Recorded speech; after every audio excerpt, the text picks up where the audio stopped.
This is the Tamron 35 to 150mm f2.8 f4 lens. This is designed as the Nikon F mount that I purchased as probably on its first week of release. I was really interested in this lens because it looked to be really versatile from 130 to 150, having a full range of portrait focal lengths all in the one lens. Getting down to f2.8 at 35mm was pretty exciting as well. And then once I got it, it quickly became one of my favorites. Very super sharp and very versatile. And I've done a review on this lens just over a year ago, just as it first came out, and I was very impressed with it. Now, being an F mount lens, I just really wanted to know how it would fare with an F to Z adapter, because as you will see on my last video, I did a review on the Nikon Z6, which I just purchased. So I'm really interested to see how a third-party lens, this 35 to 150mm, performs on an F to Z adapter. There's three things I really just want to focus on, and that is the eye detect and the pet detect autofocus, to see what does it even work, and if it does, how well it performs. Secondly, I just want to focus on the vibration compensation. Now, the Tamron has its own VC, or vibration compensation, within the lens, which works particularly well. A little bit different though, because the Nikon Z6 also has its in-body image stabilization, or IBIS. And I just wanted to know, this third-party lens, how does it interact? Does it even work at all? And how that VC compensation works on the lens. So I'll take you through if that worked or not. And then finally, just the autofocus in general. I just wanted to see how the autofocus performs on this lens. Is it up to scratch against a native lens, which I've bought with the Nikon Z6. The native lens I bought was the 24 to 70 f4, and just wanted to see how the autofocus works on the Tamron in general. So let's get stuck into those three things. Firstly, the eye detect autofocus. So I just did a bit of a quick session with my son to see if the eye detect firstly worked on this third-party lens with the F to Z adapter, and pleasingly it does.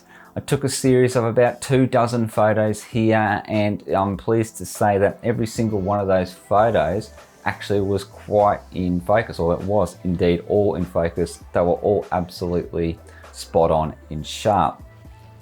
What I did find though is that with this lens, it's obviously nowhere near as quick from a focus perspective as a native lens. It does get there fairly quickly, but it's just not as quick as the native lens.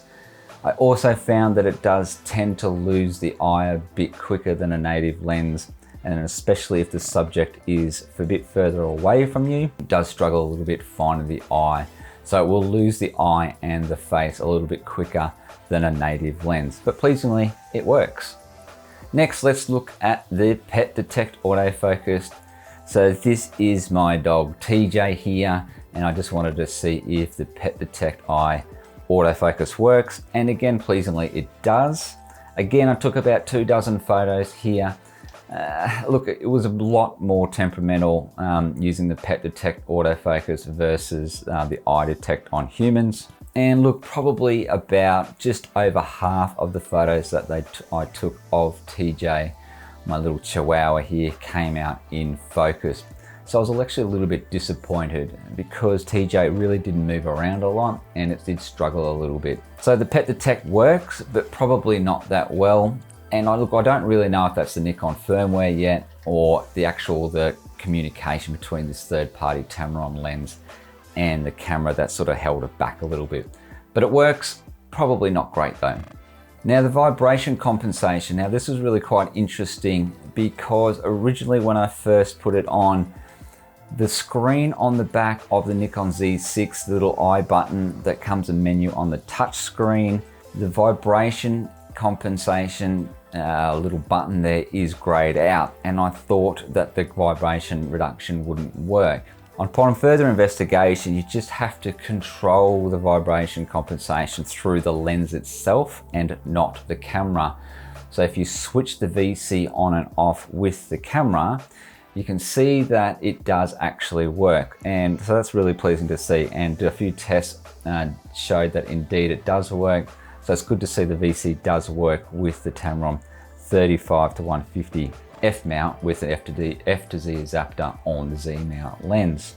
And then lastly, the autofocus in general, how did I find it? Well, look, it's pretty good. You know, for a third-party lens, it does a pretty good job. Across all the AF-S and AF-C, autofocus full-time ranges, all the different focus modes, it works pretty well. The only one that I found that was a little bit limited was the pin autofocus, both in autofocus continuous and autofocus single. It did tend to hunt when it was on the pin autofocus. It got there, but it would breathe in and out a little bit before it did get to the focus point. Other than that, it was pretty good. All the different focus options worked pretty well. As an F-mount third-party lens using the F to Z adapter on the Z6, it has performed admirably.